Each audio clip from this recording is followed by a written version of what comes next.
Hello, everybody. Welcome to a nice Monday.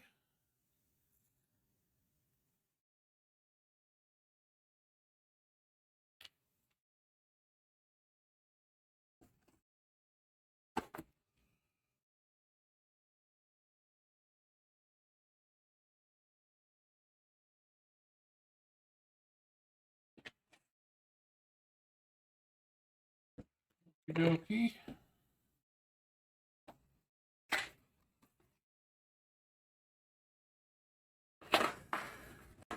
We've got a fun one today, although I'm not expecting it to take super long, hopefully. We're going to be starting with the food processor, with what we're going to be stuffing it with.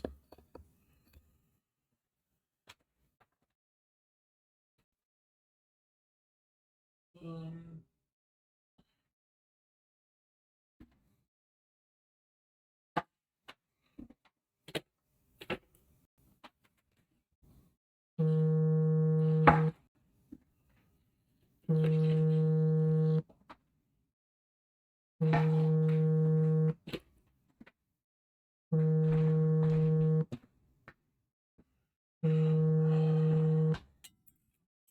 Hold on. I'm going to go to the... Be right back. Give me a second.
Sorry about that.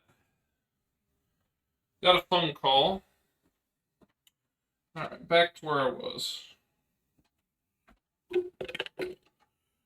So, making my stuffing mixture. Well, not stuffing, but stuffed mixture for the pork loin.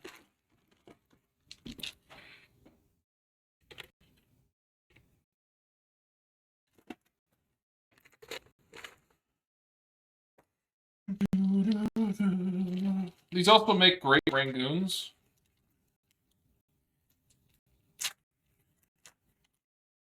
And they go great on Mexican food as well.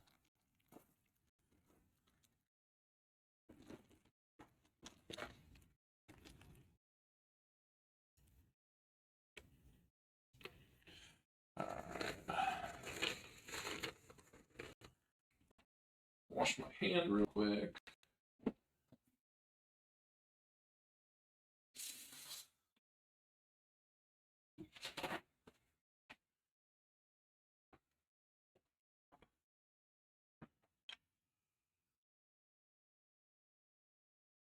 Just a little dash of soy sauce.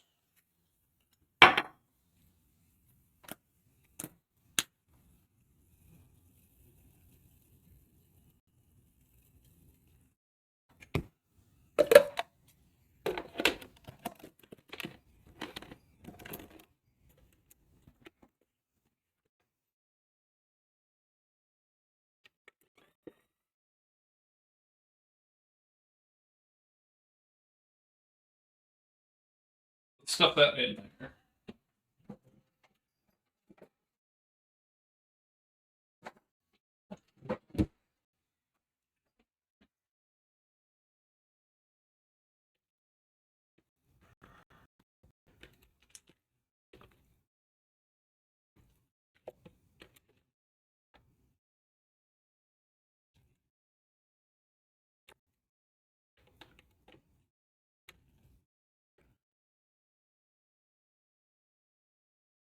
Ooh. Nope, nope, don't do that.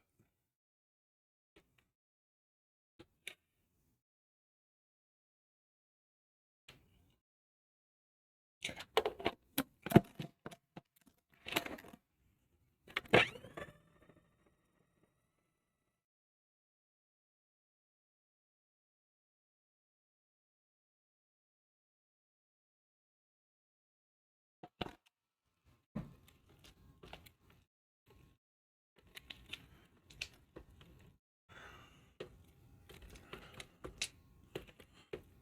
I'm not gonna lie, jalapeno cream cheese is some of my favorite stuff in the world. It's so good.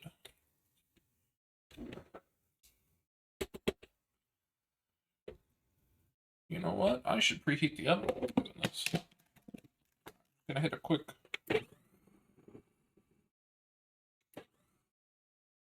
Perfect. Alright. That is done.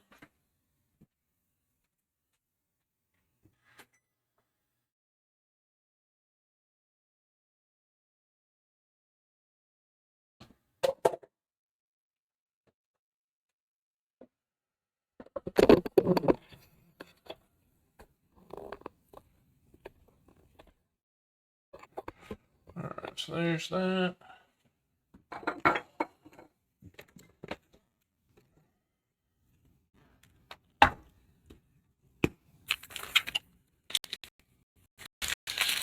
Never actually done this, so this will be interesting.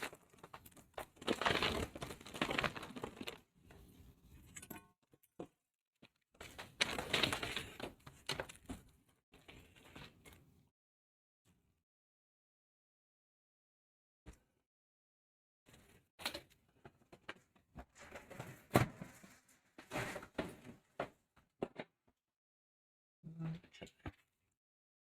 So I've been told to look for the tapered end, which would be this.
There we go.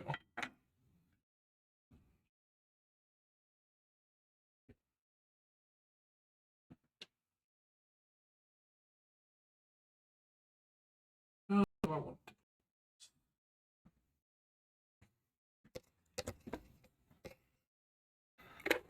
Let me get this out of here.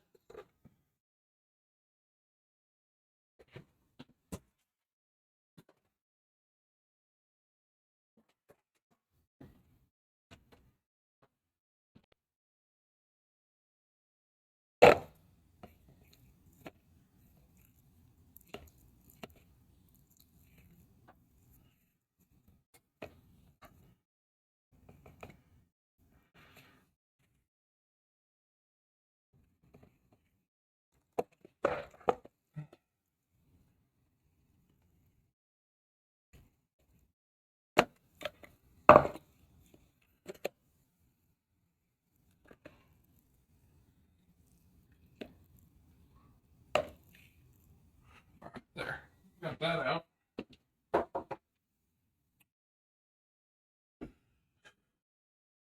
How do I do this? We'll just go for it.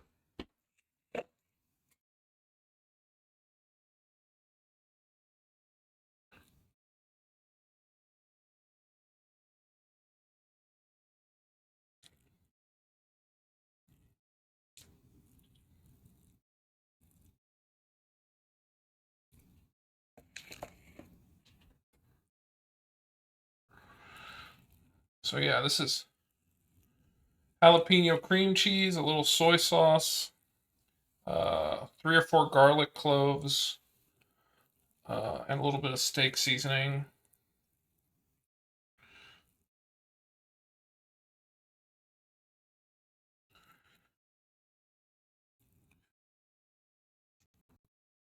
I'm trying to get it on fairly evenly.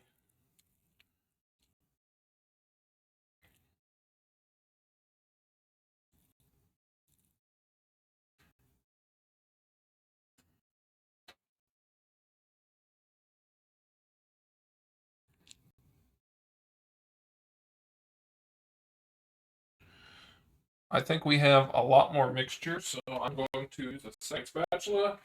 That way I don't contaminate it.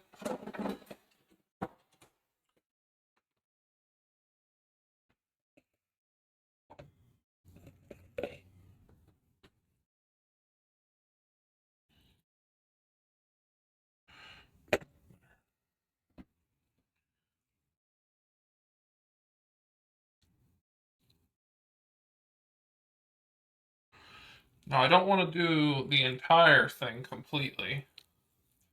Otherwise there's no room for.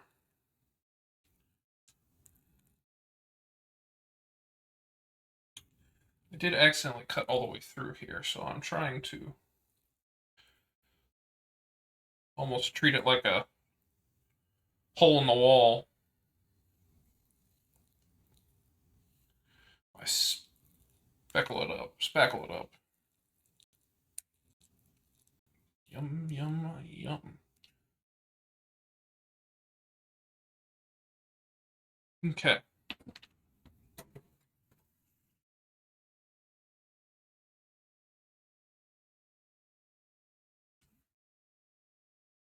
The rest of this can be saved.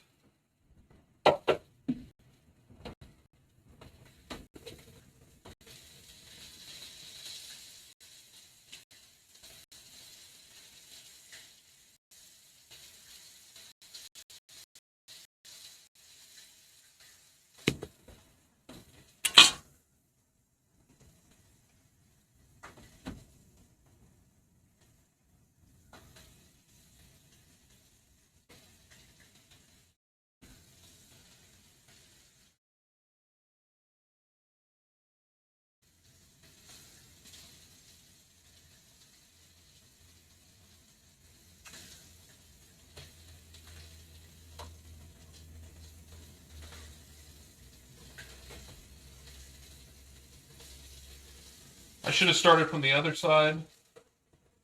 That's my bad. The fat cap should be on top.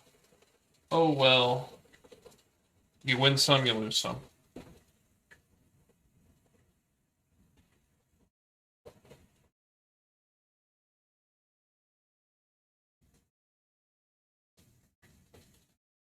Okay. So this bad boy is wrapped.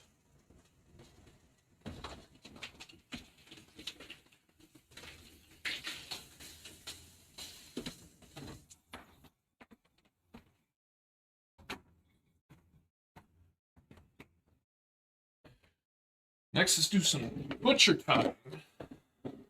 I've never been particularly good at this part, so we'll see what happens. Looks like enough.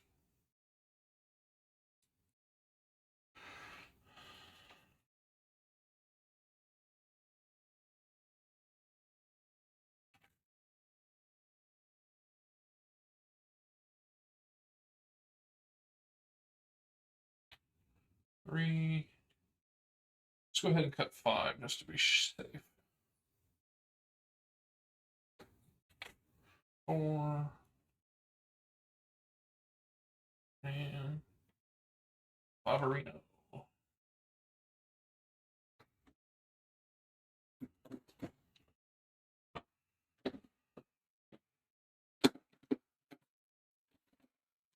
Oh.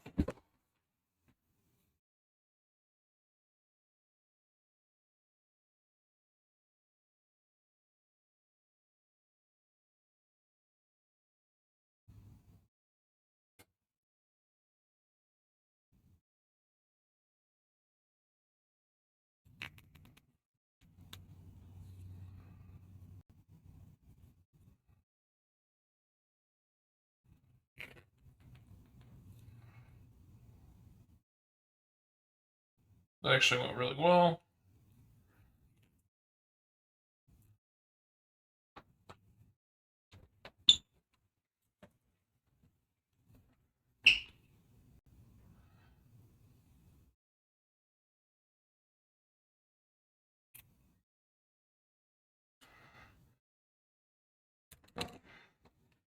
So we want to start from the other side and work alternating because we want it to stay fairly even.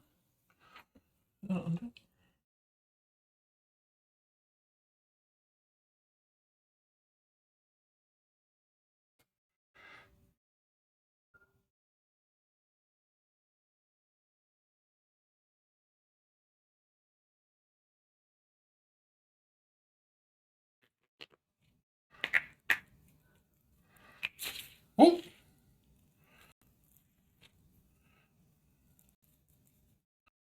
That did not go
Do I need another one? I don't think I need another one.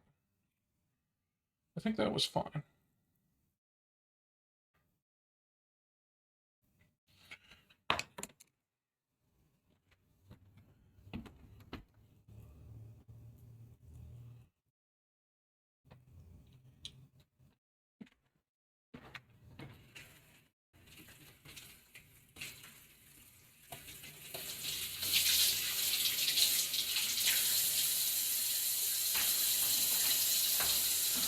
Okay.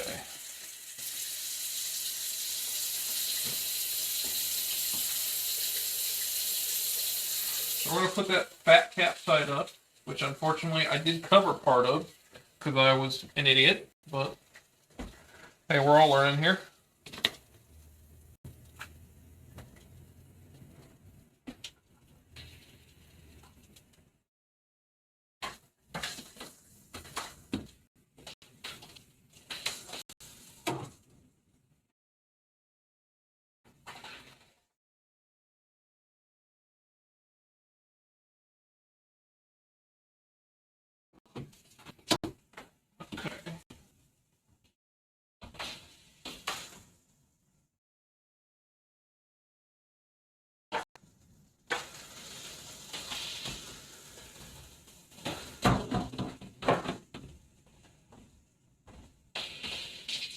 The more fun part is now I can put the thermometer in it.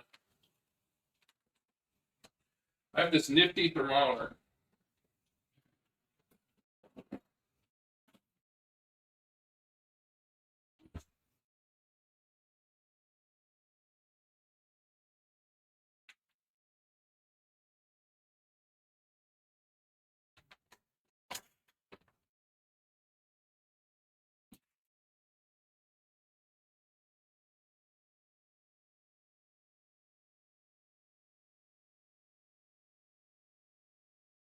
This is a predictive thermometer.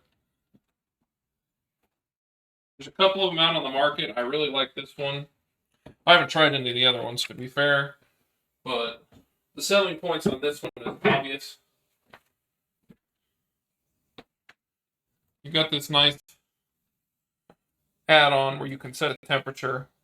So obviously I'm going to set the temperature to 135.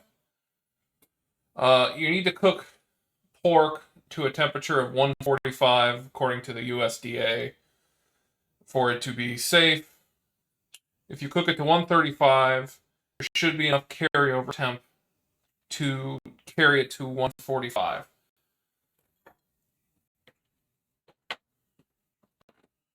So long story short, cook it to the appropriate temperature, but be aware of carryover so you don't overcook your food.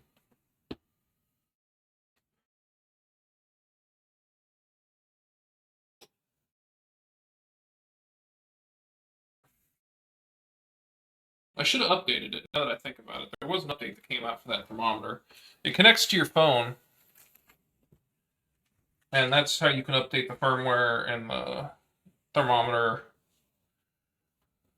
They've got a whole team of mathematicians trying to figure out how heat transfer works in food so I can accurately predict down to the second when your food will be done. And that's just so cool to me.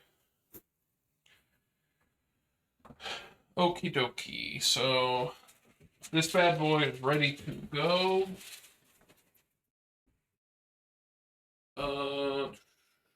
Let me wipe down the counter real quick. Clorox.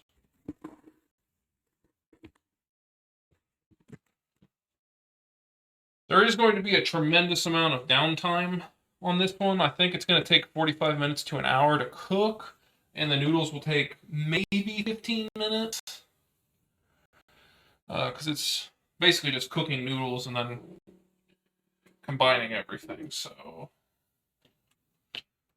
may go stream on the computer, may do something. Alright, we'll bring you down here. This way.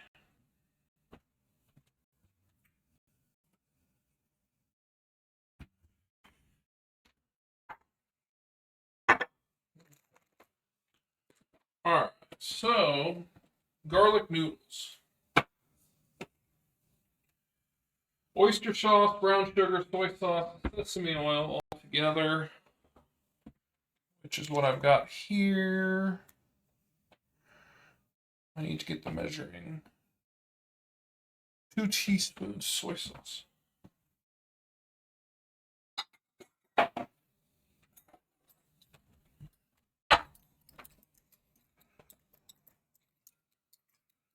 There's the teaspoon. There's the tablespoon.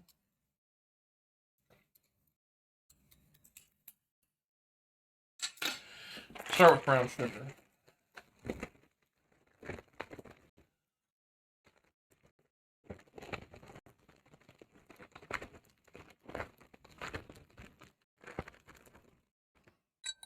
One.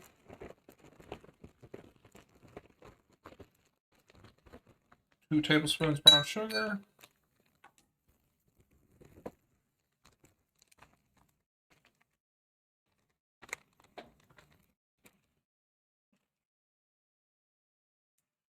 Sorry, I struggle with Ziploc.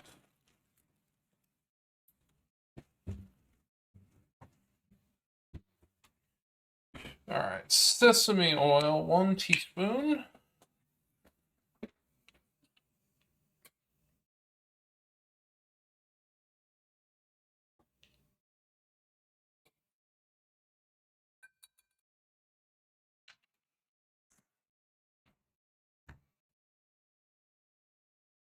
Two teaspoons of soy sauce.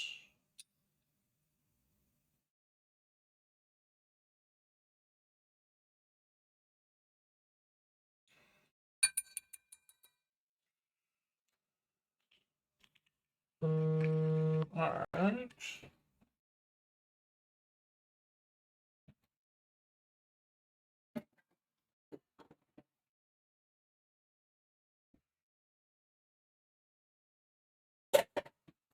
And last but not least, oyster sauce, which is the main ingredient in this.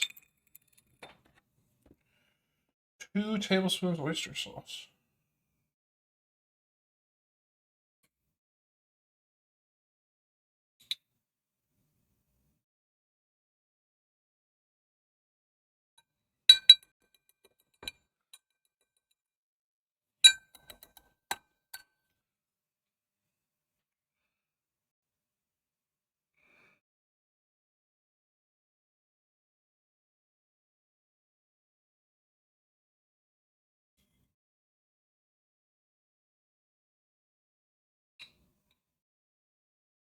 Oyster sauce, more like slug sauce.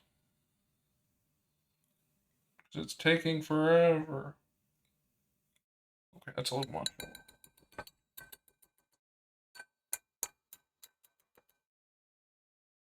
Okay.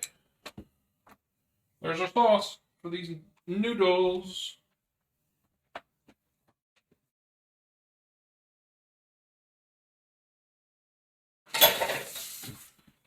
Oyster sauce goes in the fridge.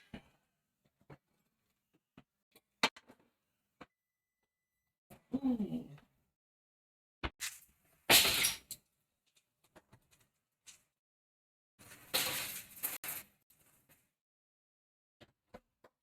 All right, I got it at 450 for 10 minutes, and that's really just to sear the outside.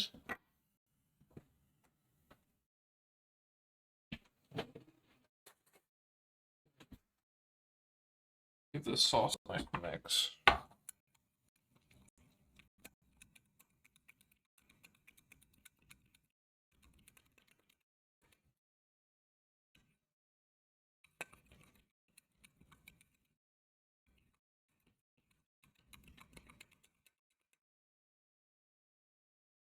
All right, I think we incorporated most, if not all, of the brown sugar in there.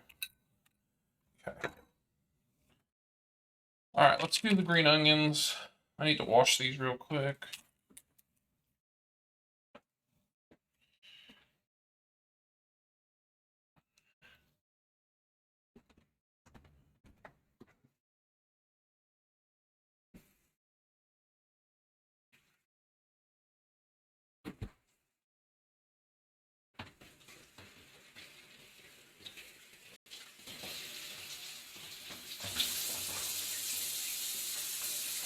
a good walk? Yes. Did he? Yes. That's what I was answering for. Oh. We've been standing out in the snow for the last 5 minutes or so. What's left of it? Yeah. He went to both snow piles, walked around, stuck his head in. He had a great time. That a boy.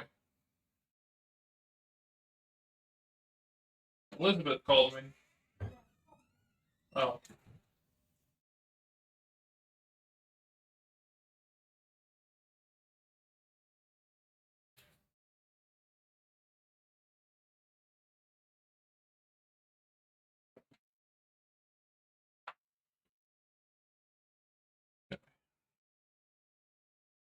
Hello, Ghetto Bino.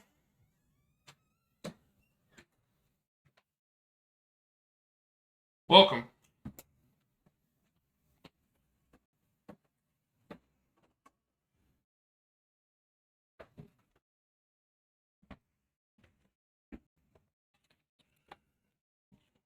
You don't need to go outside.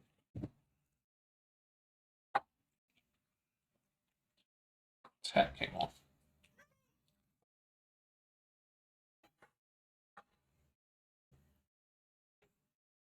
You don't need to go outside. You a fan of pork loin? You just browsing through the other cooking ones.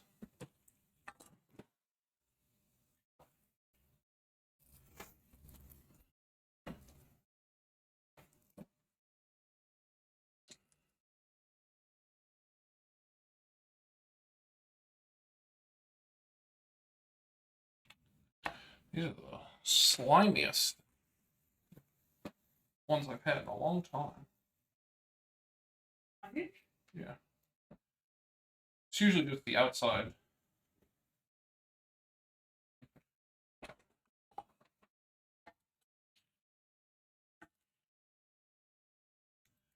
Did you talk to Elizabeth or did you just see the call? Nice. I answered and then told her to call you. What? She started asking me financial questions. No, she just asked us. They negotiated it all with her. Pork loin is amazing. I make one with garlic, Dijon butter, and a bit of soy sauce. Ooh, that does sound good. Ours just went in the oven. I made a jalapeno cream cheese, garlic, and a little bit of soy sauce mixture to put in there. I mean, we've also had it in like rangoons and on Mexican like burritos. Stuff is delicious. It's pretty versatile. Yeah, it's in. I put it in at 450 right now. It's at 450 for like 10 minutes to just kind of sear it a little bit, and then afterwards it'll go down to 350. I've got a neat thermometer that'll tell us exactly when it's done.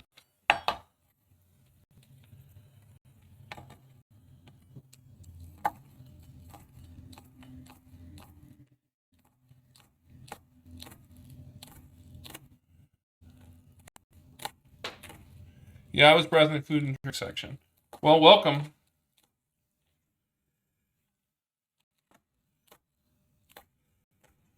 I'm gonna be honest with you. I've never really paid much attention to the other, what other people cook on here. I just like making food and enjoy talking about it with people. Which sometimes it's hard to find.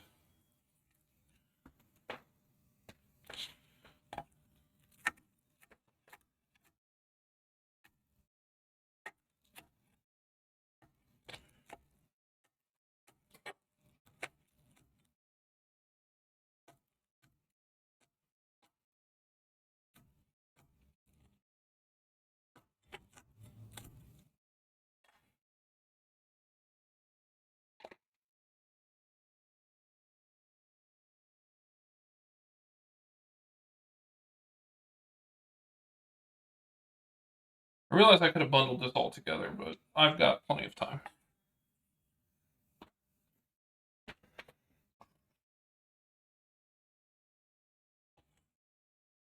What's your favorite food to cook?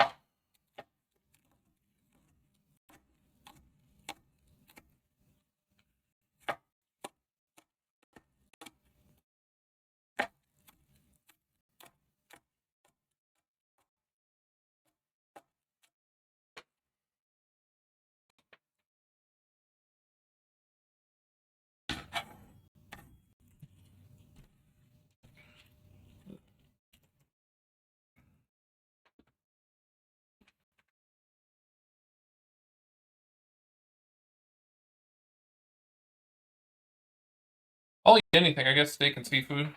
I mean, that's not a bad combo.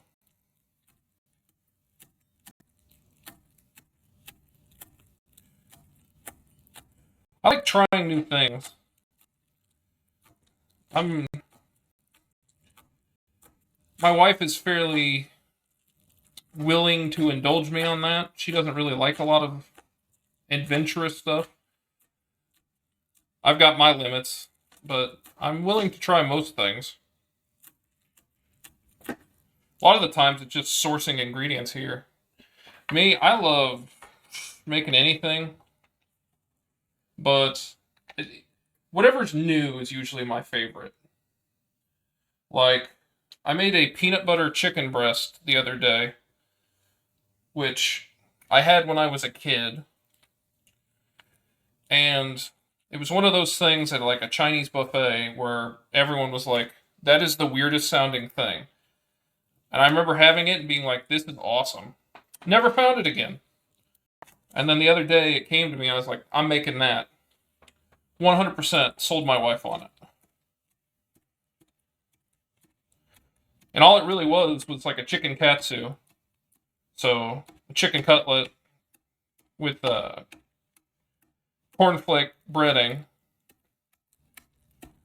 And then made a peanut butter sauce of soy sauce, peanut butter, brown sugar, and what was the last ingredient? I can't remember what the last one was. Brown sugar, soy sauce, peanut butter. That might have been it, actually. And it was absolutely amazing.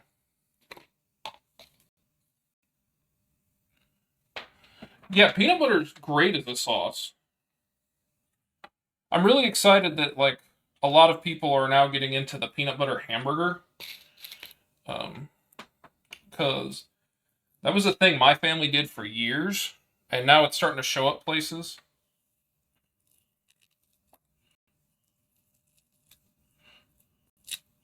I know it's a thing down in Louisiana, because that's where I originally tried it.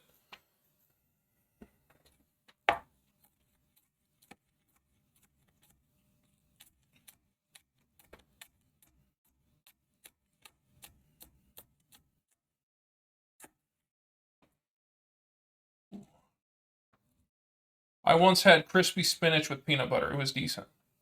That sounds interesting. Did they fry the spinach, or how'd they cook it?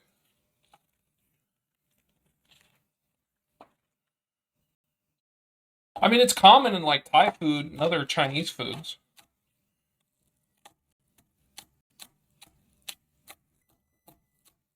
Ooh.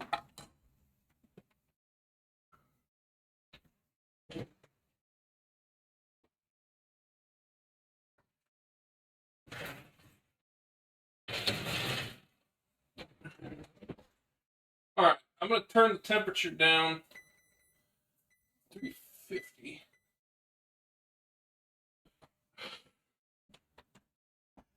Yeah, that and Vietnamese food use it a lot.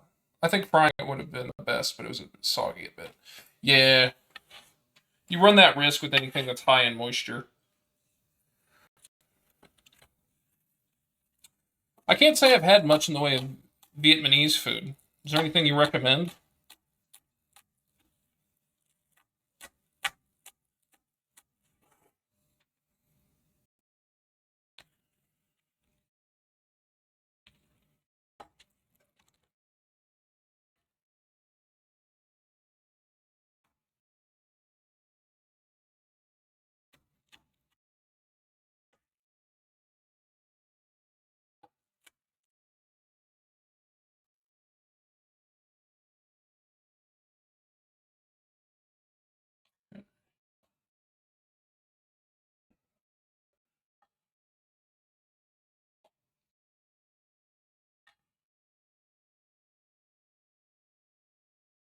Alright, so there's the whites and the greens.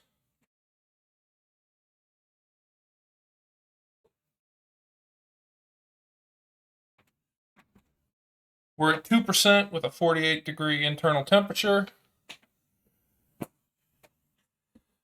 We're starting to get somewhere. I like Montreal. We have a lot of great Vietnamese food. Or I live in Montreal. There's a lot of great Vietnamese foods. My favorite are the pho soups. Then the rice rolls are good. Usually shrimp or a meat in there. And then you have to try banh mi, French baguette sandwich with pate and some sweet mayo. Yeah, I've had banh mi's. Those are delicious. We've got a food hall. I live in Kansas City, or close to it, and there's a bunch of food halls here where they'll bring in a local chef and basically let them run it for a while. There's about 5 or 6 of them, and there's been one that's just hasn't left there that does a lot of like Thai food. And one of the things they have on the weekends is banh mi's, and theirs is to die for. It's so good.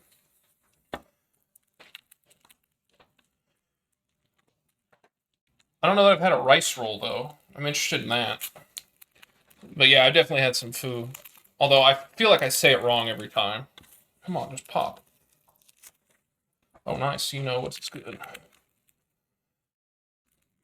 Is it called? Oh, nice. You know. So you know it's good. Is it called Timeout Market? What are you talking about, Timeout Market?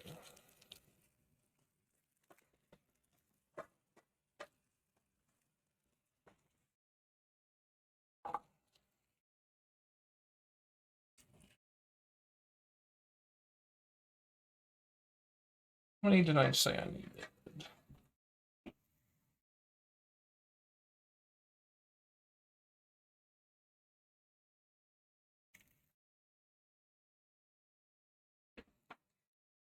It's called garlic noodles. There should be quite a bit of garlic. I'll go with 5.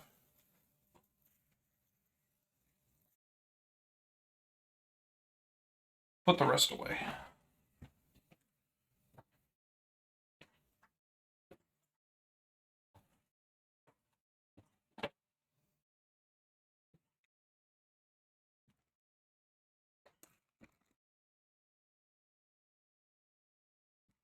Is a Timeout Market something that you guys have, or I'm not familiar with that?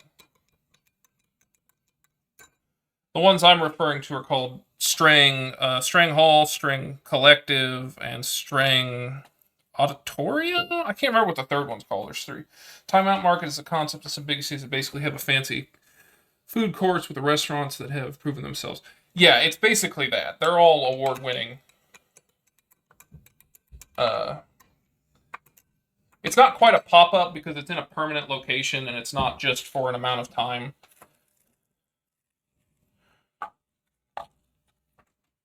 Yeah, we have one. New York too. In other countries too. Yeah. They're fairly popular. I know LA has a bunch of that kind of stuff, but I mean, they have their whole food truck scene, so I'm not surprised in the least by any of that.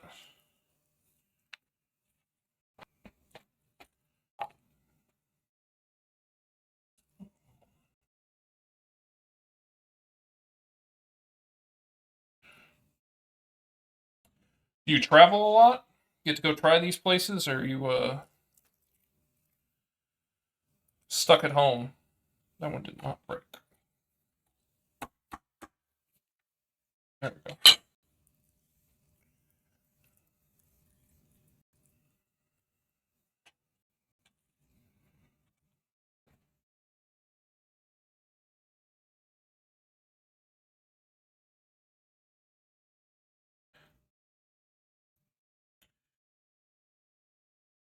Yeah, I'm not a big traveler myself. I mean, I go occasionally. I travel a lot for work. Not far, but just far enough that I need a hotel. Visited New York and stayed in a hostel for a few months. I mean, that's fun. I've been meaning to go to New York. we plan on going to New York this year, in October, but we have a hotel booked, but we haven't booked like a flight or any of that stuff. And we're sure not going to fly. It'll take forever. But I'm looking forward to trying a bunch of places out there, food-wise.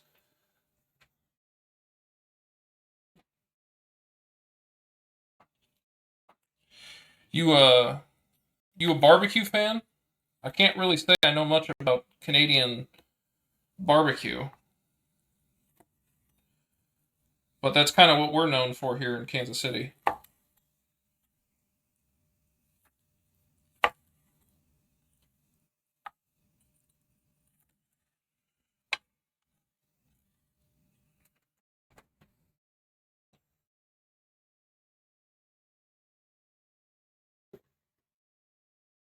My fingers are all sorts of sticky.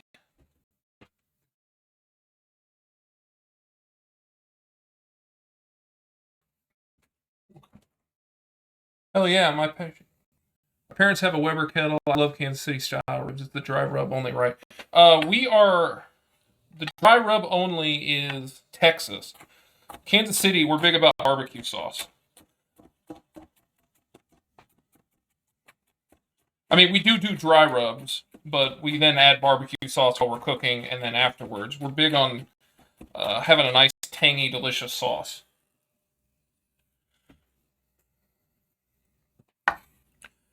Yeah, we have so much barbecue out here. It's ridiculous. Whenever my wife's parents come into town, we have to eat every single one of them. Well, we couldn't. We'd have to spend the whole trip doing that, but we hit all the major ones. And, they're not very far from our house or here or there. So I actually get kind of bored of eating it because we have it so much throughout the year. But I like making my own. Well, that was disappointing. Oh, sorry, it's a saucy kind on top of the road. Yeah, I love them. I like anything vinegar, so I love them. Yeah, I'm a big fan of vinegar barbecue. My favorite one here in Kansas City is vinegar barbecue, and it's spicy.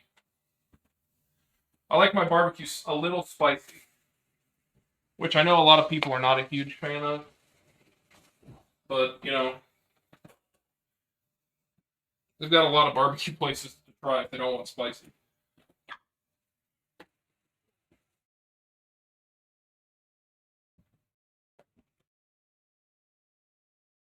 How can you get bored now? You're bragging. Yeah, sorry.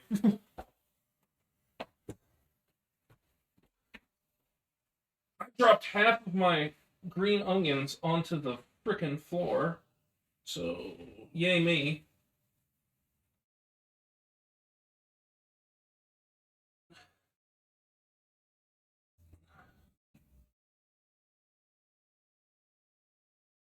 You're from Montreal, so is Montreal seasoning something you guys have a lot of?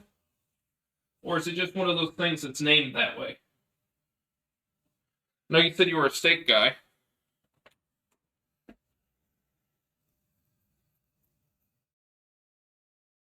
Yeah, yeah, I don't like it if spicy is just the flavor. If it is definitely in addition, that's the best way to go.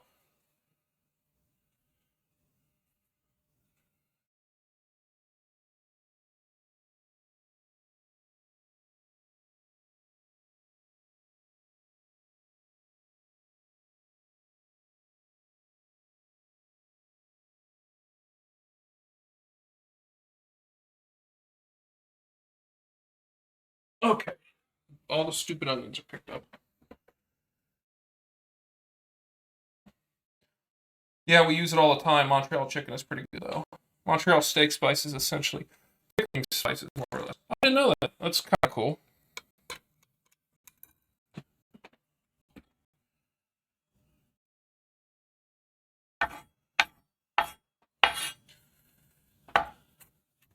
It's one of those things I've had, but I could not tell you where or when.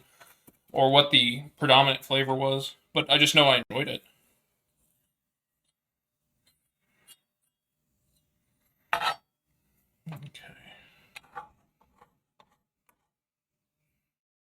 Let's get this.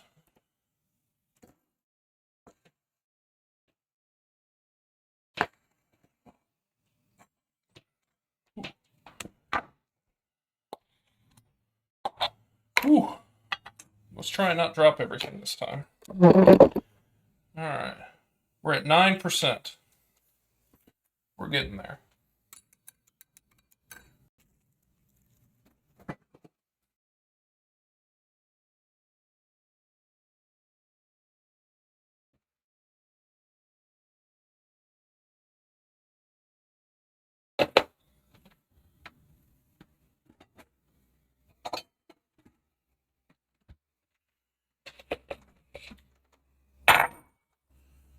Let's get the rest of this out of here.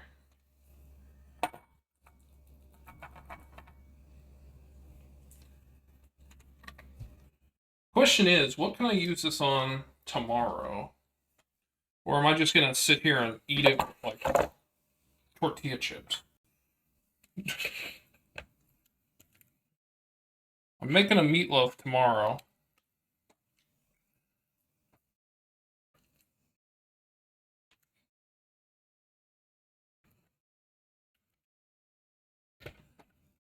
I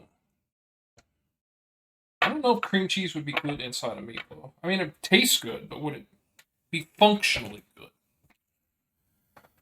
For Christmas, my work took me to one of the top steakhouses. The price was a little bit crazy. It was seriously good, but I could get a $50 steak that would have been just as good elsewhere. That's the thing with steakhouses. They're almost never worth it. Unless it's something that you like physically cannot make at home.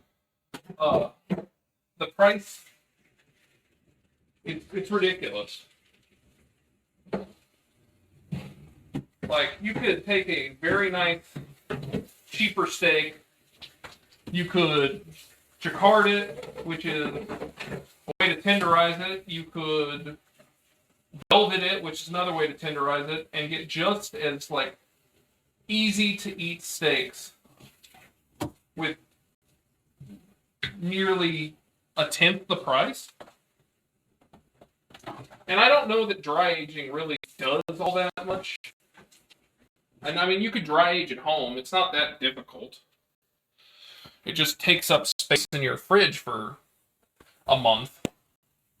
Which, knowing my fridge, that's already a little too much crap sitting in there. I've got like 4 milks.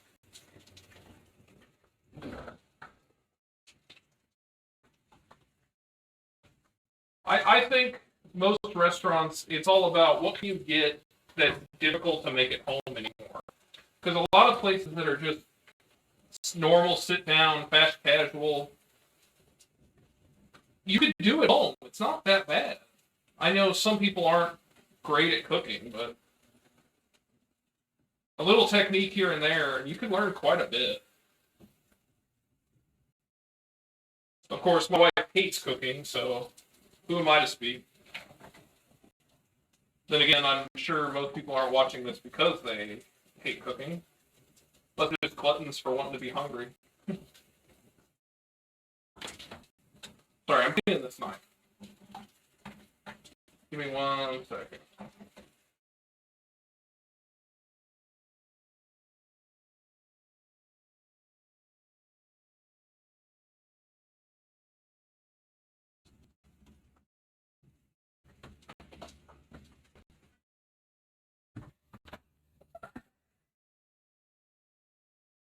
On their menu, it said their selected cattle only makes up 0.5% of all cattle in America. Big deal, huh? Yeah, you can buy a AAA steak and save tons. It's not that hard. I mean, there's some cool,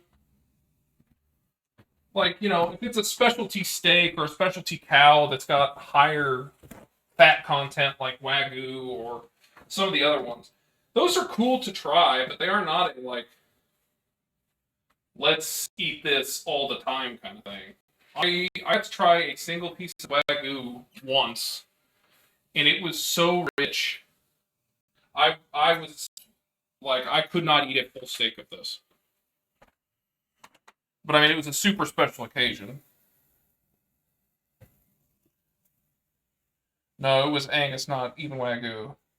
That was like $300. Yeah, it's like $80 an ounce, is what I've seen around here, and that's just ludicrous. That's a steak dinner for 2 people.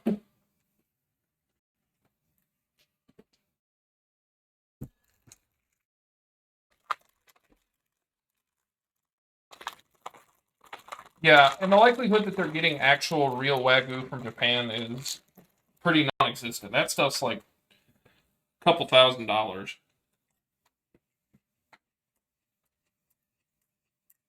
Well, that's good.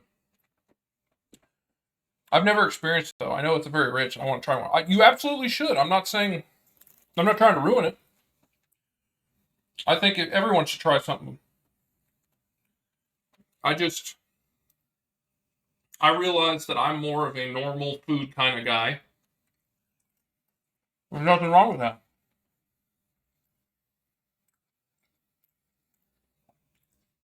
I'd eat a plain hamburger, or a normal hamburger any day, than one that's just like 90% fat.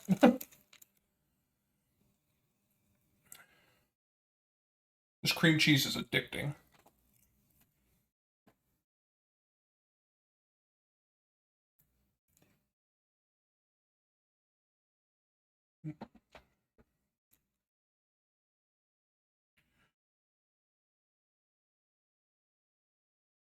Well, what do you like other than food? You a gamer? Into movies? Anime, manga, cards?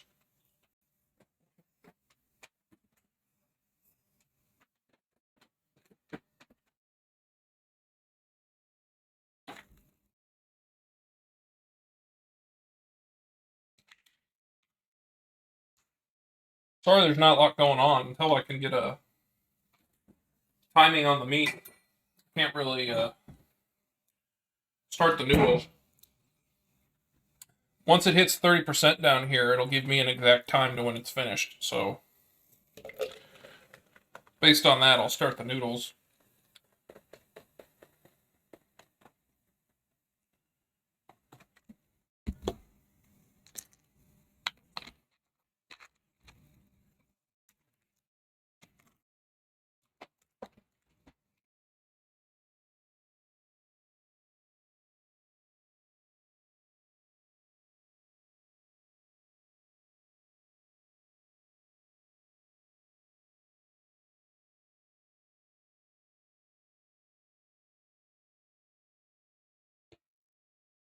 Yeah, I belong to a movie club, but have not been on it much lately. I love FPS like Overwatch and Valorant. I don't watch animes much, but I've seen 3 of them and enjoyed them. Oh, okay. Um, I'm a big movie person. I used to go about once a week. It was my favorite thing in the world, especially when they were like $5. Um, right now we're kind of in a movie lull, waiting for some good stuff to come out, and then I'll be heading back. Last thing I saw was I'm gonna see Argyle tomorrow. Um, I got early screening tickets to see it. I saw Godzilla -1, and that was fantastic. Um, Silent Night. I want to go see Beekeeper because I think it's just going to be ridiculous. Um, what else?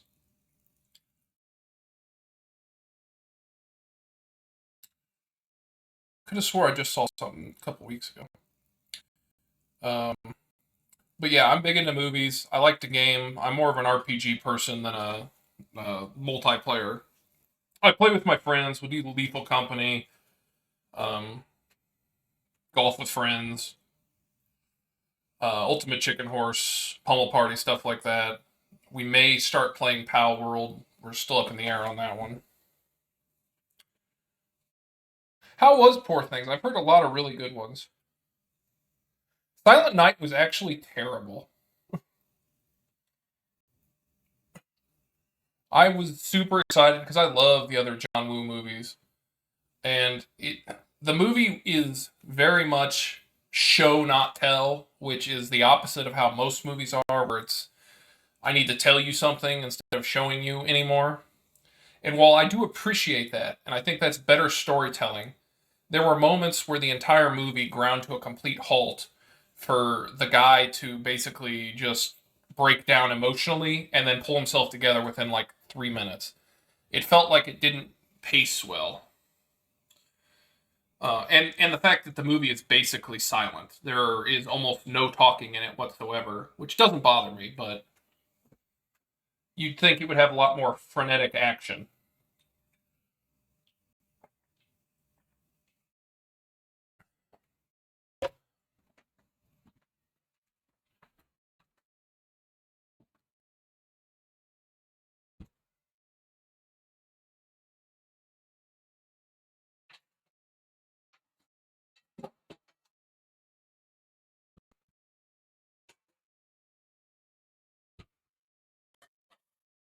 Start to get my noodle water going.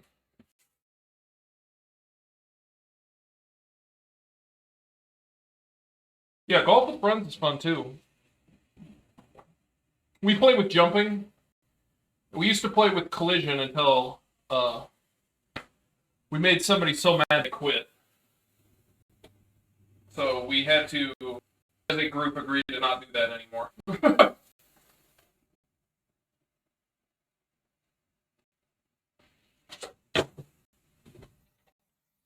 Okay.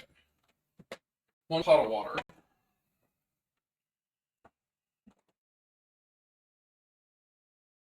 I like with jumping, but collision can be a bit yeah. I enjoyed The Poor Things. It had a lot of sex in a way, but it was very imaginative for a Yorgos Lanthimos movie. I felt like it was Terry Gilliam. You pretty much need collision on to get some of the holes in one. Yeah, you're not wrong. There's golfing in that game can be uh, a little problematic if you're trying to go for hole in ones, but I love how imaginative like the courses are that people have made. They're so fun.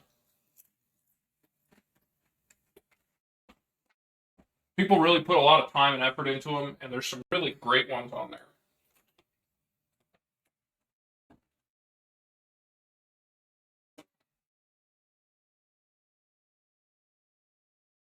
I was advised by my friend to not put my camera on a pot of water that's not boiling. So I will continue to walk back and forth. But we're almost at 30%, so we'll find out exactly how long it'll take to be done. I'm gonna go have a smoke, BRB. All right.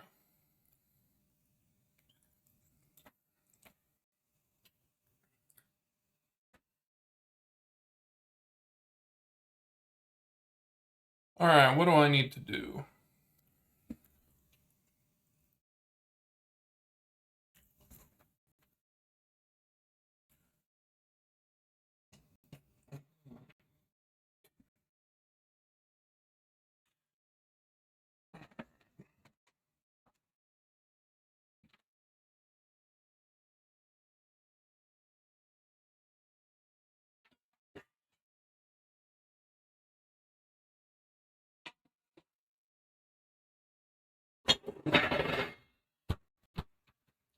Clean up.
Okie doke.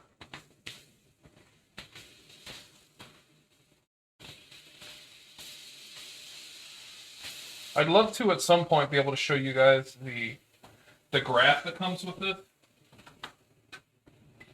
Because this thermometer's got 8 points where it'll basically track the different temperatures, and then it will figure out where the center is based on the temperature. And it's fun because you can see all of them as they continue to heat up. I get a lot of enjoyment out of that for no particular reason.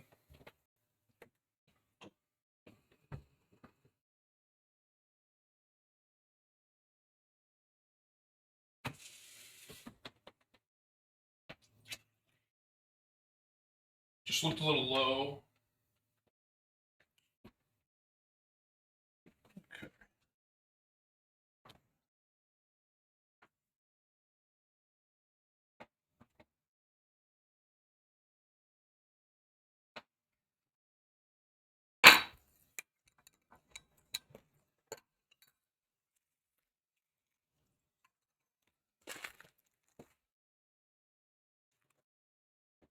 Probably.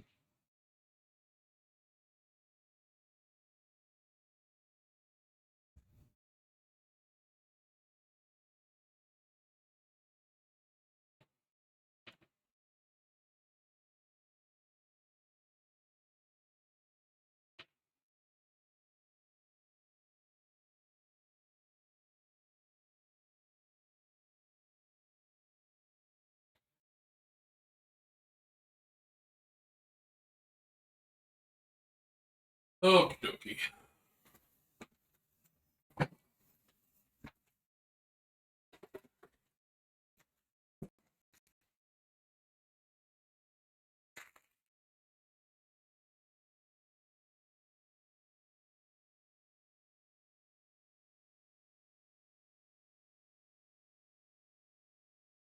Get those.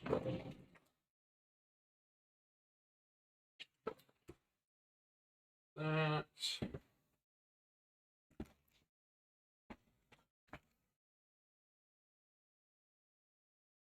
I don't really see much.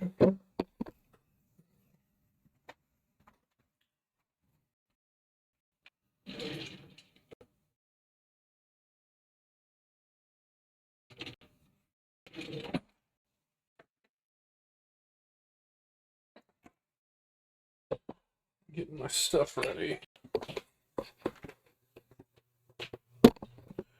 We still have a little bit of time before we get it all finished, but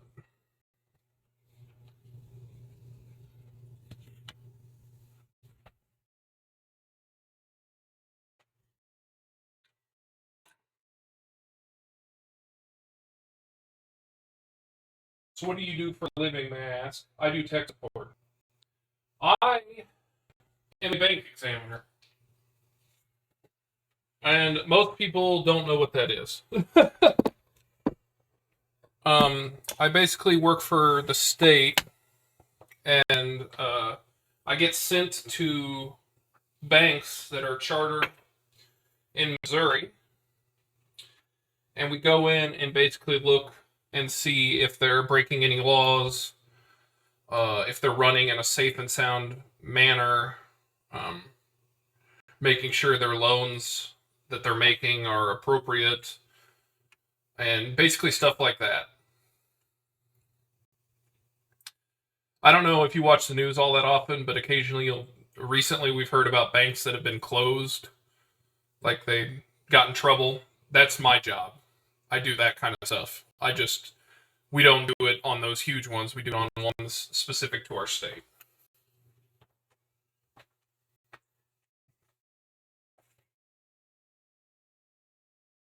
What did I join in on? I am currently heating up a pan with water for some garlic noodles while a pork roast or a pork loin is roasting. And then we were talking about our jobs. How about you, wee Tharp? What do you do?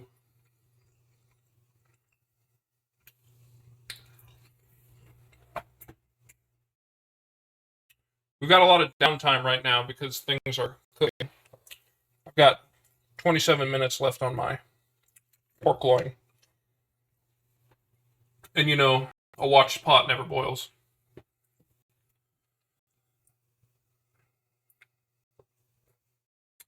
Yeah. Oh, I see. So the last market crash doesn't happen again where they give loans to anyone. Yeah, we essentially don't encourage that kind of stuff. West Harp. Oh, okay. And I just work in a fast food place while I'm in college. Well, what do you want to do? What are you going to college for? What's your major? But yeah, my job does not sound as cool as you think it does. It's a lot of looking at financials and traveling.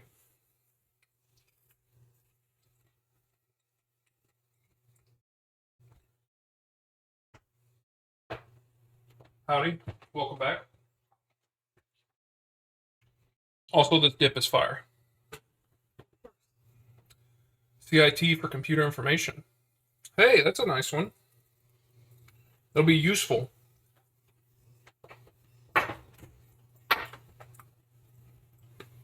So like a tech for businesses. Yeah, that would be... I wish I had done some more of that in college. I have some technical... I'd eat this. Yeah.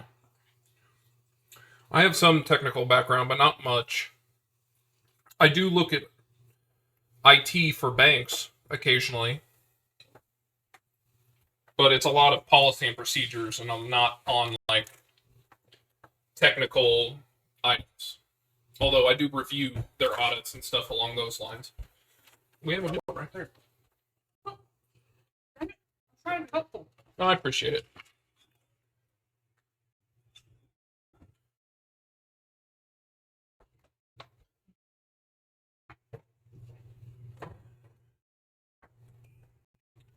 Alright, I'm going to start sauteing some of these onions. Because I feel like we've been sitting here too long.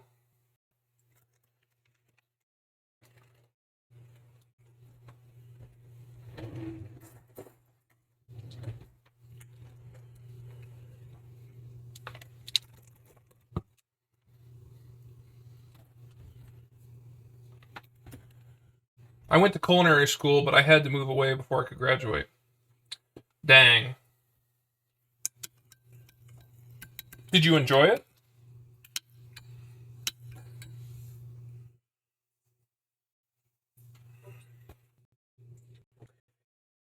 Yeah, no, bankers hate me.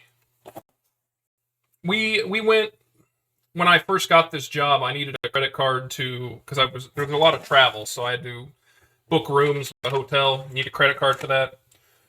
Never really had one at that point. We went in and they're like, "What's your profession?" I was like, "Bank examiner." You could see them audibly gulp. Like cringed. And like cringed. It was really awkward. It was my first experience seeing that. Now it's like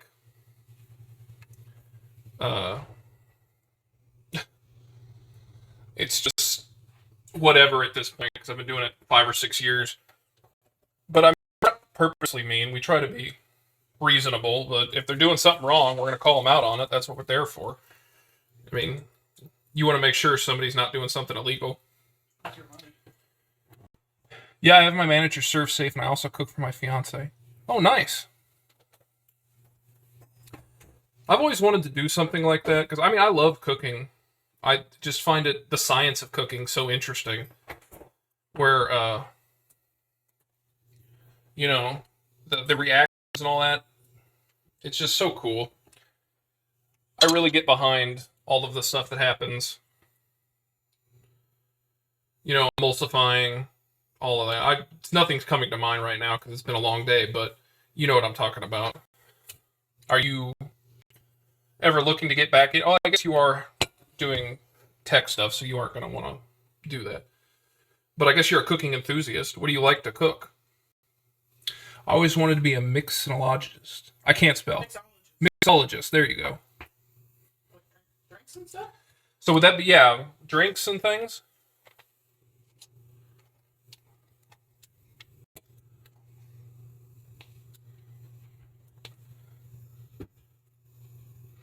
So, yeah, basically, that'd be cool. Were you more into like gastronomy stuff, or was it more like not bartending, but you know what I mean? Ever since I was a teenager, I wanted to do that. Yeah, that'd be so cool. It's so high level too, which is what impresses me. Being able to like understand that on such a level is just crazy. You could spend years doing it.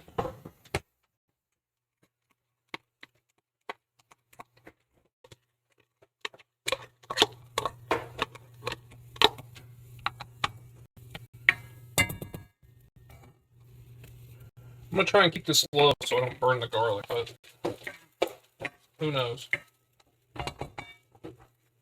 I heard of a new cookbook that's supposed to replace all cookbooks. Don't quote me, but I think it's called Fat, Meat, Salt, and High Heat. Or something along those lines. I thought that they had a cookbook that was very similarly named to that already. That was like...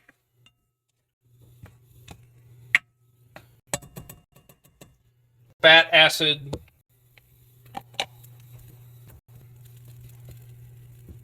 Wait, you were in Missouri? Is that where you are now?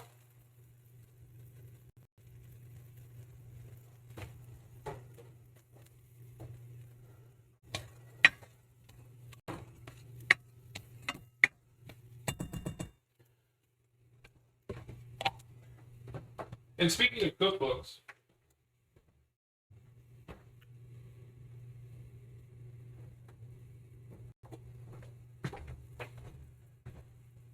this is one I bought years ago, Cooking for Geeks, that is really big about the science of why we do stuff and what happens at temperatures.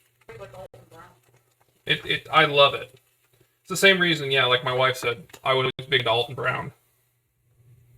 No, Tennessee now, but I'll be RB. All right.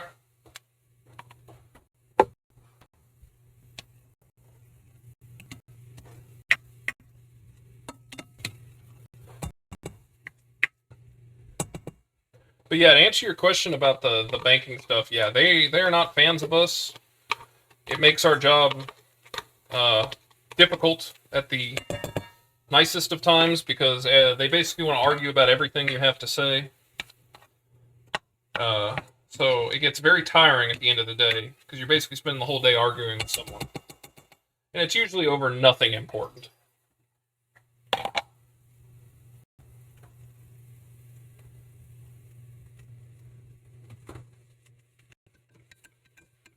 All right, we're at 101 degrees on the roast, 17 minutes left. My pasta is getting ready to start simmering. What's the cook time on this? 3 minutes.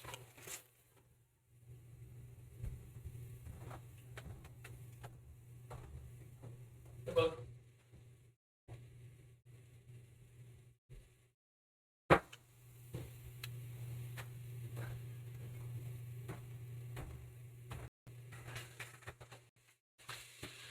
Yeah, I think my goal is whenever the stream ever gets to a decent size, I want to start doing like a cookbook Saturday where people suggest cookbooks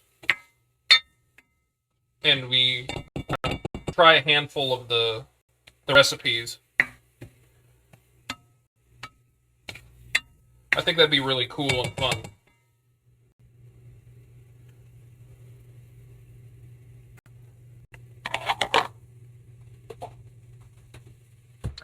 I work in finance too. We got audited by a person that did not understand what they were auditing, so that makes things extra frustrating. Yeah, you know, that's really common. I mean, I can't really speak to your situation, but it's very common that sometimes you see people get the cheapest auditor they can find, and the results speak for themselves.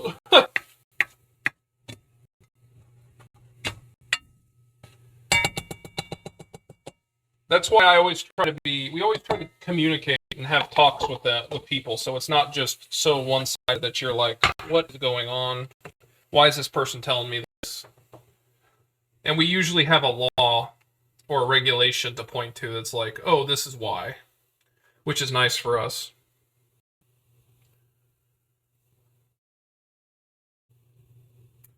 My superiors made sure next time this happens, they will get someone that knows. Yeah, you have to. You got to make sure you got somebody who's an actual expert in what you're doing. Audits serve a purpose, and especially if it's a financial one. You know, if you're a publicly traded corporation, then that audit goes to your shareholders, and they make decisions based on the fact that your audits on your audit's results. So making sure you have somebody who actually knows what the heck they're talking about is very important.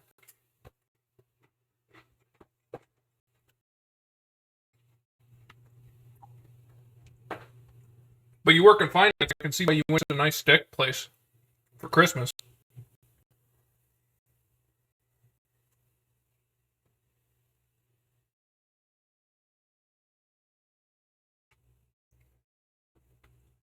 We're finally getting some boiling water over here. Not that that's fun to watch.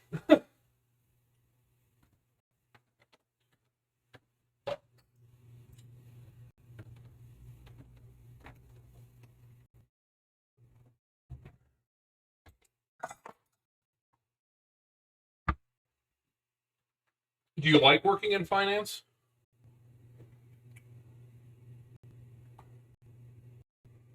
Or is it just one of those things, I'm here while I'm here, and I'll find something better later?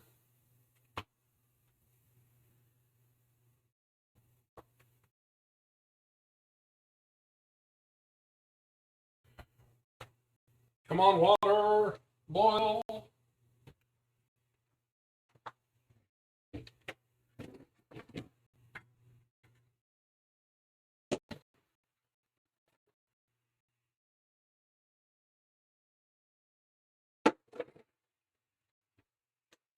Where is my strainer?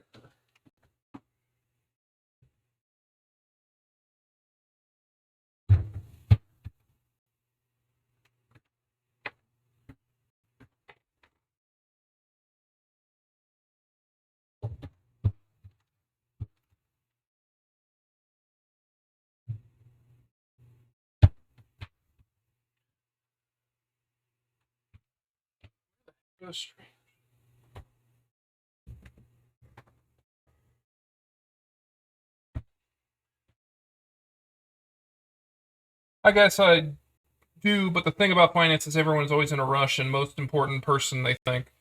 They have to play hard, party hard mentality as well. I like it, yeah. I would have been fine with that about 5 years ago. I'm I'm pretty happy with work-life balance. I mean, it's not perfect, but I like going home and being able to do this kind of stuff. You know, I'm not dead. But I mean, if that's the kind of thing you can keep up with, man, more power to you. That's awesome. I Yeah, it gets me tired just thinking about it. Oh, there's my strainers. I'm an idiot. They were out. That's why.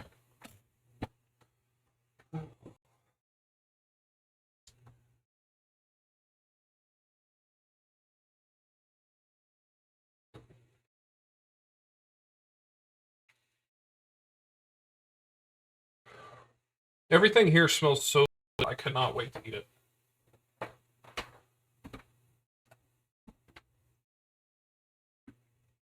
You ever get that way after a long day where it doesn't matter what you put in front of you? You're like, I'm going to demolish that. That's me right now. That water smells good. I don't know how it's possible, but it does.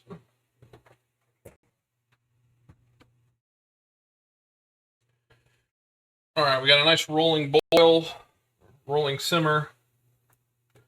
You're rather a little less stress and you being able to take a step back kind of job.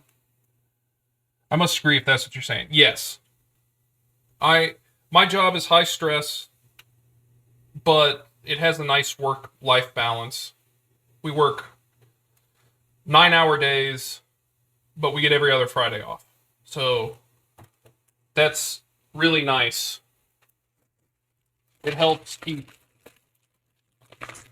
all the stuff that you miss throughout the week. It gives you a chance to do it on that Friday you get off.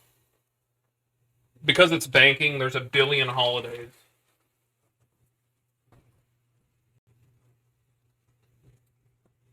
It's nice, but at the same time, I got to argue with people nonstop all the time. But every job's gonna have something you don't like or something you do.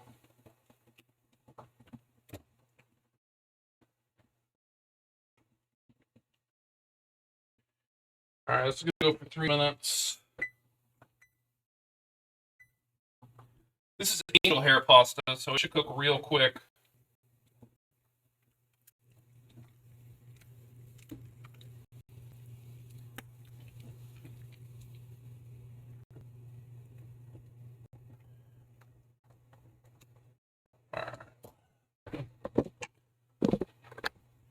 Do you prefer gas or electric? I honestly have a electric, and when I got this house, I was looking for electric. I'd had no experience with gas. In the years that we've lived here, I've got to go over to my mother-in-law's house, and they have a gas stove, and I am a gas person. I wish I had gas.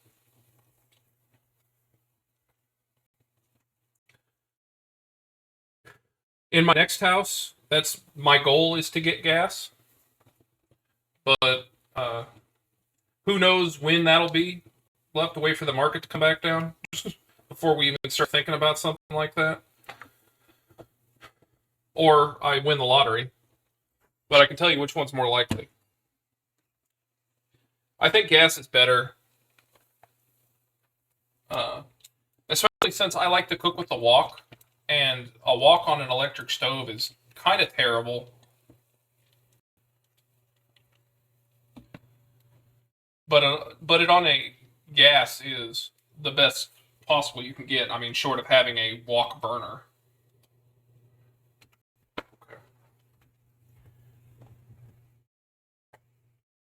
Yeah, gas is best. Gas is the best, but it's way more expensive. In Canada, it's not that expensive. Yeah, you're kind of lucky on that front. Okay. We only have gas to our fireplace, and we literally never use it. Although we needed to because the other day it was like -30 wind chill. Which, I mean, considering you're in Montreal, I don't really think I can complain. Tennessee, you probably were similar to us. We're fairly even. But yeah, I like gas. The trick to wok cooking on an electric stove is that you put it on max, and it's a slow process, but you can overcrowd the wok. Yeah, that's my problem. Is I don't know how to cook for 2 people. My family was big growing up, and that's where I kind of learned to cook a little bit. So I'm used to cooking for 5 very big people. I'm very tall and very large. So I'm not used to cooking for 2. So I tend to cook for like a family. And that's probably not helpful. If I would cook a decent amount, I think I wouldn't have issues with overcrowding or being patient.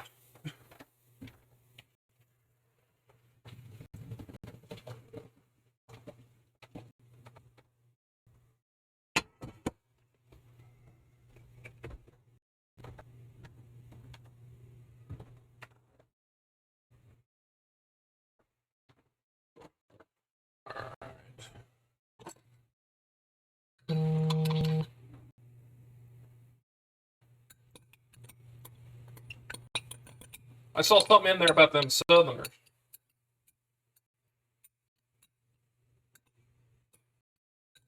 I got a friend who lives in Minnesota that thinks Missouri is the South.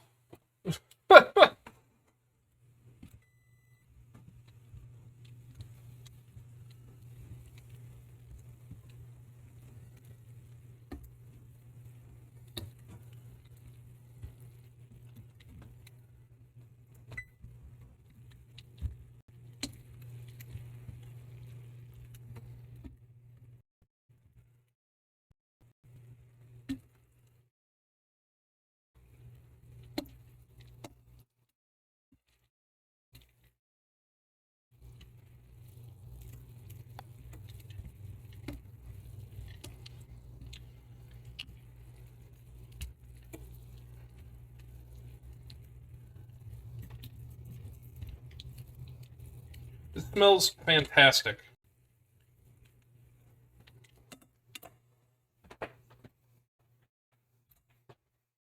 Alright, what was said? It's a trick to while cooking. I thought you Southerners had good deals on gas, like the King of the Hill, Strickland propane. Oh, is it not considered the South? Is that the Mason-Dixon dividing thing again? Yes, pretty much. South of the Mason-Dixon line. Although, basically anything Oklahoma and down is the South. So I'm considered basically dead middle. But I mean, it's all South compared to Canada.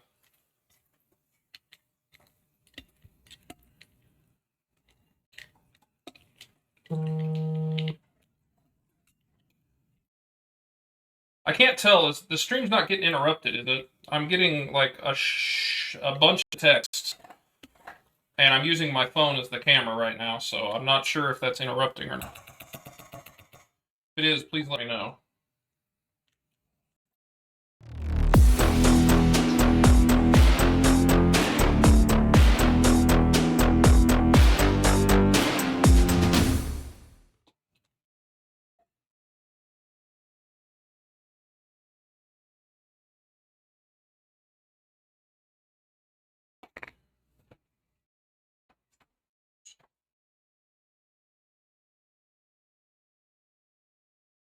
I have a friend in Arkansas, I guess they fall in the middle category too. Yeah. We hear the vibrate, but it's cool. Yeah, sorry. My sister's trying to buy her first house, and she keeps asking us questions, and it's a little overboard. But it's family. What can you do?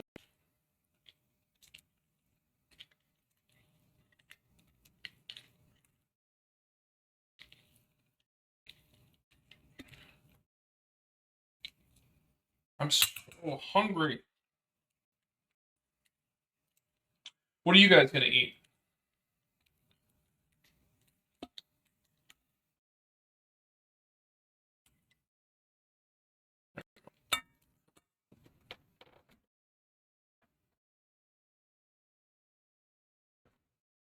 We got 6 minutes before we got to go to our rest period. Family first, exactly.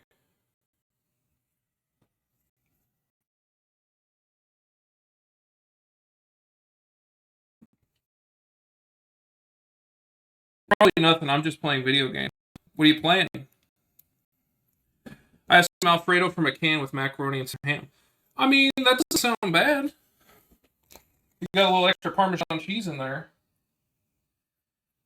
That would be bussin'.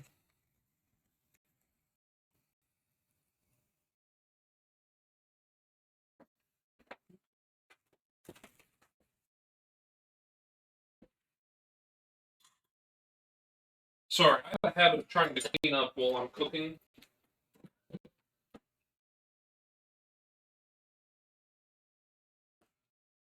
Trying to minimize what I have to do later.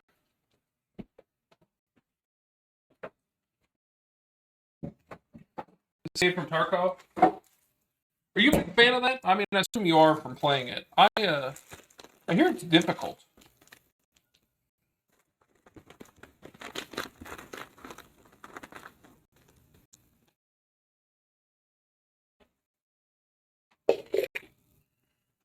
I'm gonna try these noodles.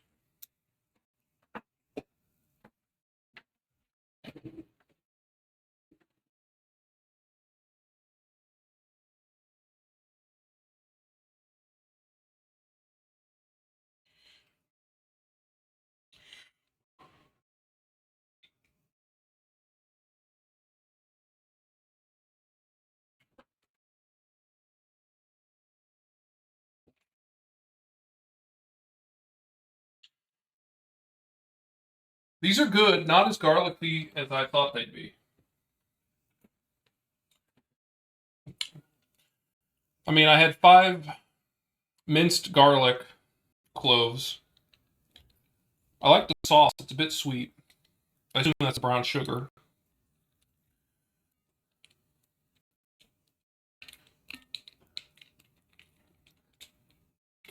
I think it'll go good with the pork, though. It's super difficult, but I enjoy it. Hey, good for you. I like Dark Souls and Elden Ring. That's my kind of difficulty. I've never been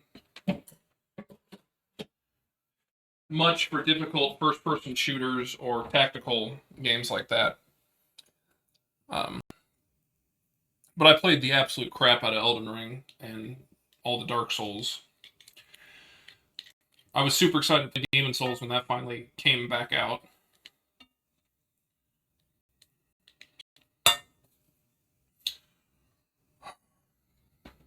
$2 minutes.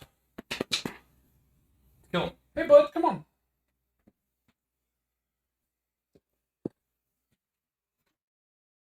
Here, while we wait. Come on, buddy. Come on. Come here. Oh, you like the Demon Souls. You like pain. I love it. Come here.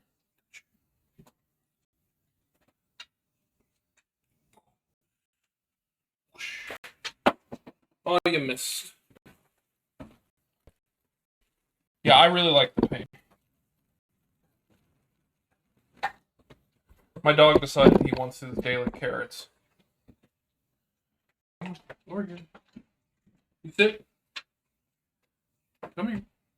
Touch. Come on, touch me. There we go. Good boy.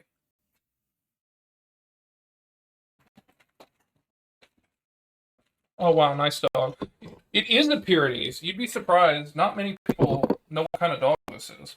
At least out here. Although, they're fairly common.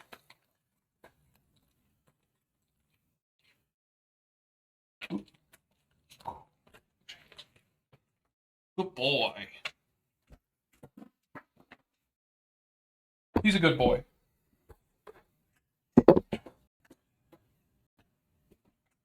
I have a couple of friends who tune in to these cooking streams every so often. They're always like, show us your dog. So I always make sure to save some carrots for him.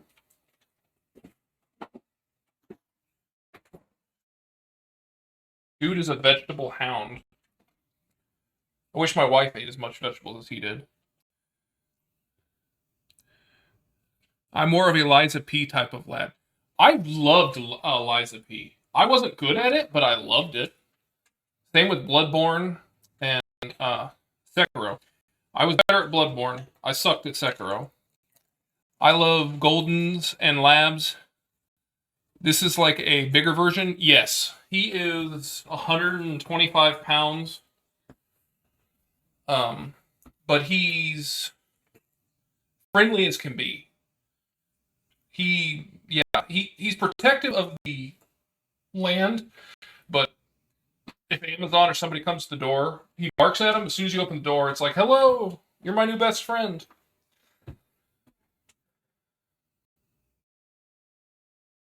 But yeah, he's playful. He's got like ADHD for like a dog. If you let him outside, he will run forever and forget you exist. Oh man, I sucked at Sekiro too. Yeah, I think they are more protective than Golden and Labs, which is badass. Yeah, it's great. So we hit 135. I'm gonna go pull it. We're still gonna watch to make sure that it.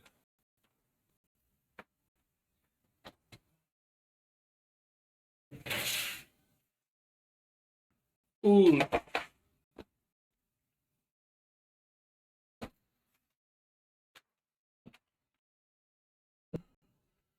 Look at this bad boy.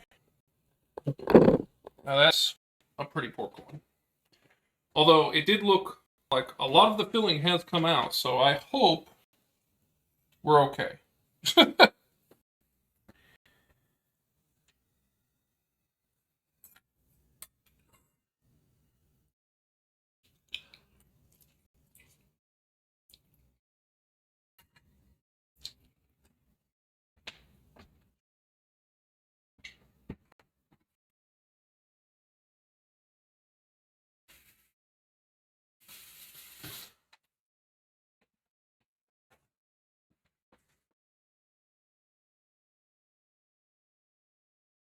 It's all yumminess. Just put it on the top of the slices. Yeah. I'm going to let it rest a little bit, but I'm going to cut the...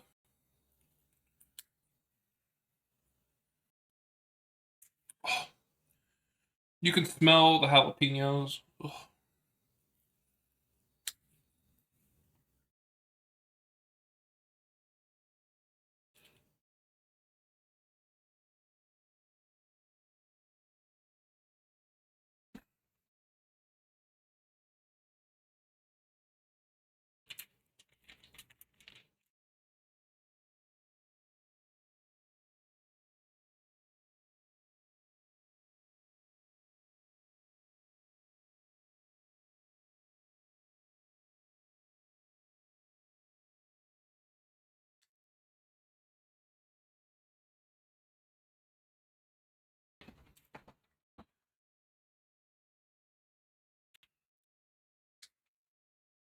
I wish you could smell this, because it is wonderful.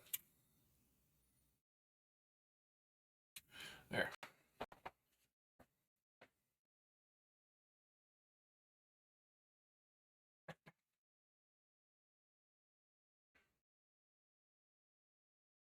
I hate overdone pork.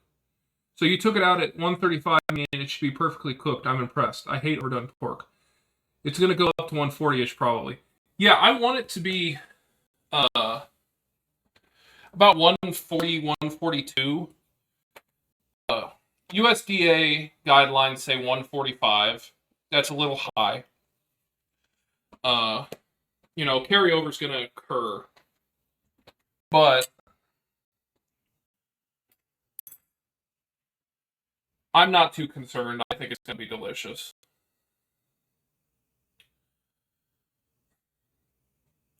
Besides, the whole reason for the cook it to 135 and then cook at 145 is the fact that you just need to get to the point where you reach the kill chain on bacteria that's commonly found in pork, which is where it leaves like 1 out of every 100,000 bacteria alive.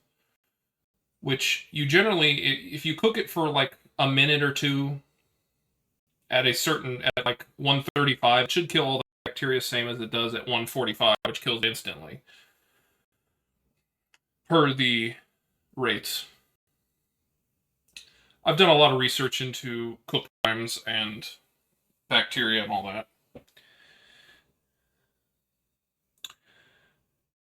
A little red never hurt nobody. You're not wrong.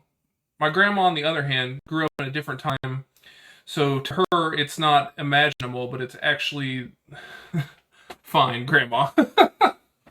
Yeah, my parents have never really used the thermometer. They use the one in the turkey, which is set to go off at 175, which is already super overcooked.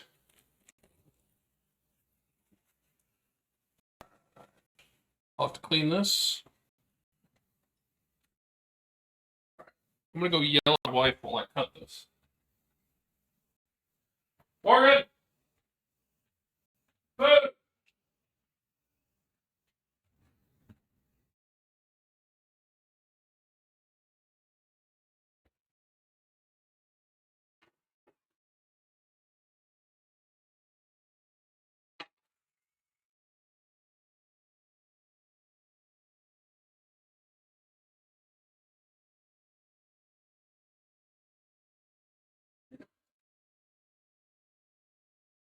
What?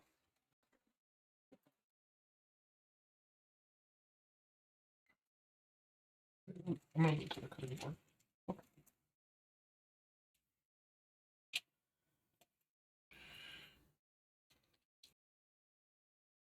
Picture. Are you moving this? 165 for for turkey, no. 165 for the breast, 175 for dark meat, so your legs and thighs. Hold on. I'm more of a chicken lad. BRB. Chicken is yummy too. I love chicken. I'm game for all of it. This is gonna be so good.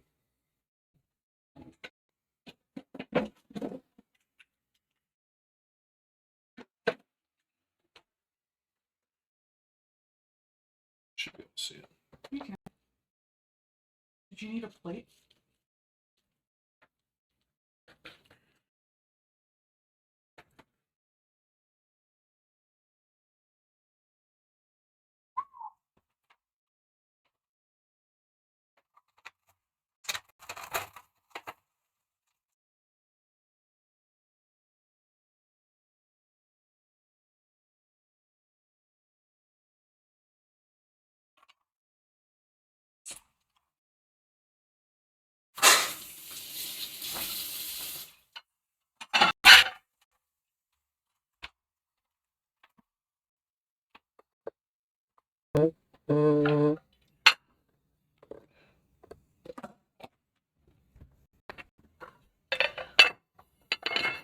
Chicken chowder is my favorite thing to cook. What part of Missouri are you from?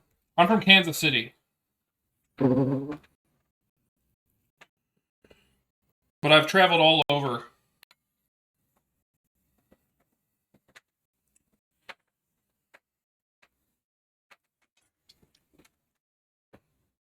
I've never had chicken chowder. Is it good? What is it?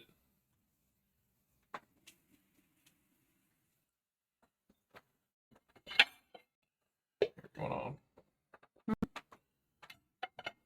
am I doing? I'm trying to make room so I can. Mm-hmm.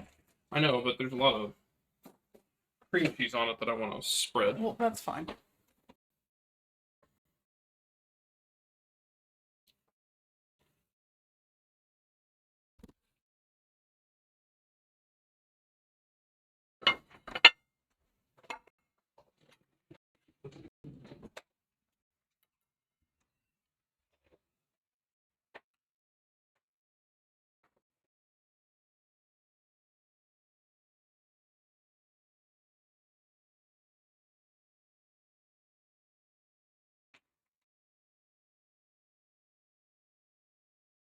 There.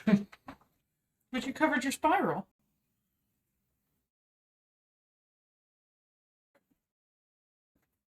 I can cut another. I want to keep cutting. It's a type of chicken cooked in a sauce. I'm from around 15 minutes away from Fort Leonard Wood. Oh, okay.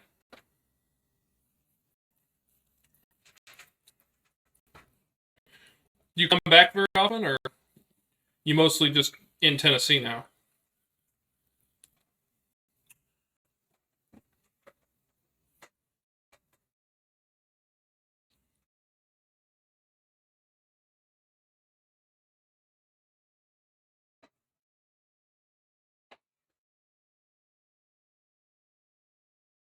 What's the one?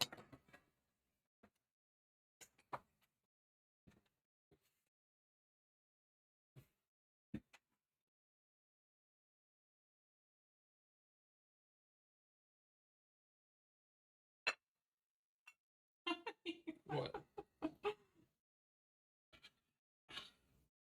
Just curious how many plates you were making. This is the last one.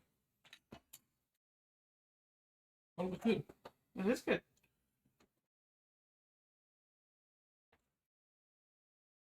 Basically, St. Roberts, Missouri, and once a summer. Oh, okay. That's not too bad.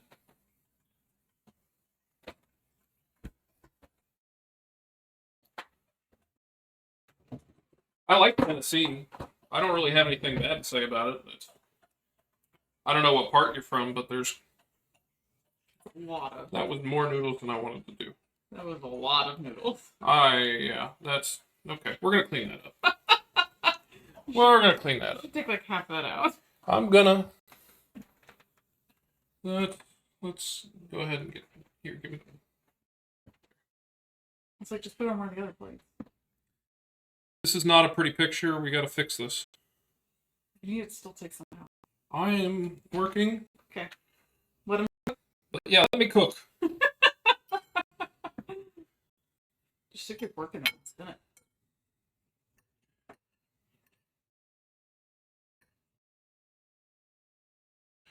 This is always my worst part is the presentation. Well, this looks empty. You should move the pasta a little bit more in the middle and then like lean the pork chop on it. And then garnish it.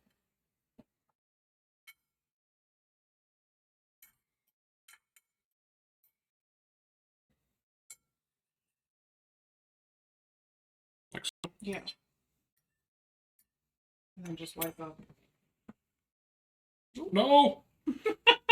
Don't do this.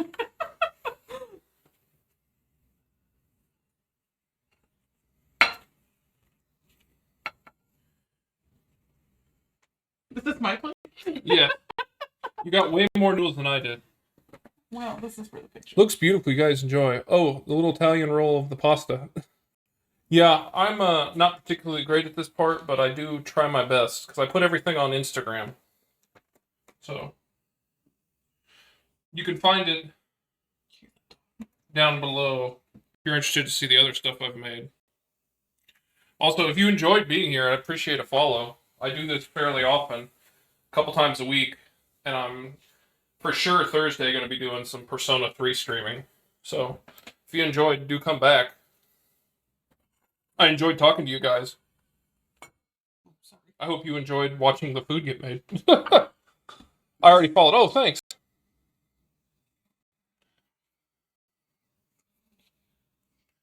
Move your hand. She's the artsy one. This is why she takes the picture.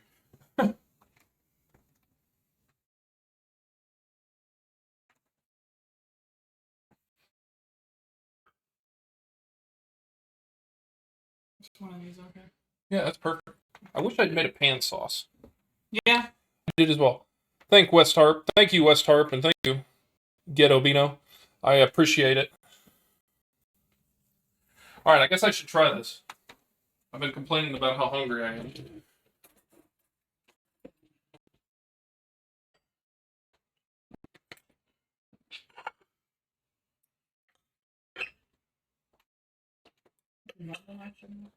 Probably. Also, is there a purpose to that bread you bought? Which one? The loaf? Yes. Okay. Why? It just looks really tasty.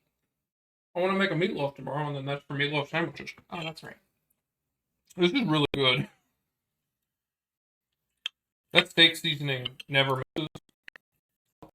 Saltgrass 7 steak seasoning. Goes good on everything. Ooh.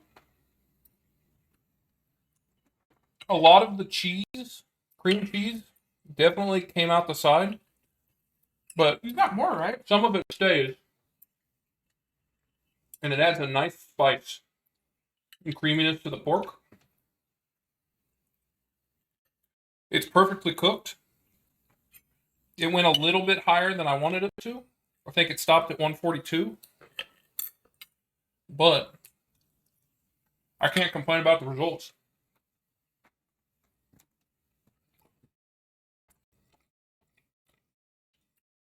Looks very moist. It is moist. Mm-hmm.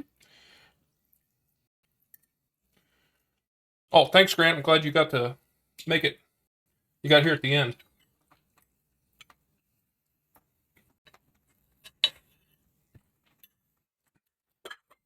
The noodles are good. They're not as garlicky as I thought they'd be for something just called garlic noodles. But the sweetness from the brown sugar and the oyster sauce with the umami, very good. And it was simple. Only took about 10 minutes to make. Most of that being cutting up stuff.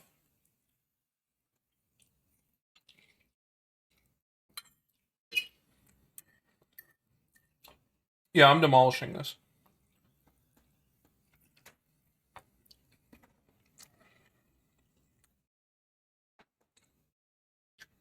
A trick for garlic noodles is to use both real and powder. You know, I really thought about it. I was worried, because I've never made this before.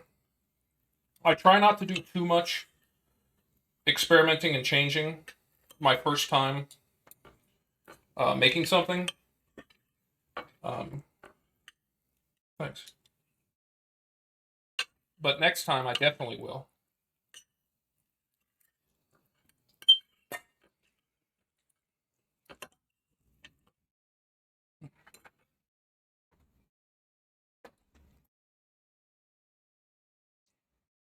definitely do that next time.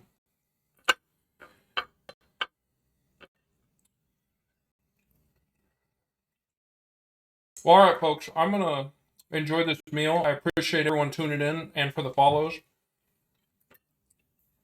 Like I said, feel free to check out the Instagram if you want to see the other stuff we made or any of the VODs. They're all pretty solid. I'm gonna try and be back on tomorrow to do a meatloaf and green beans, but we'll see on what my timing is with other stuff going on. If not, probably Thursday for sure. But thank you guys. Have a good one.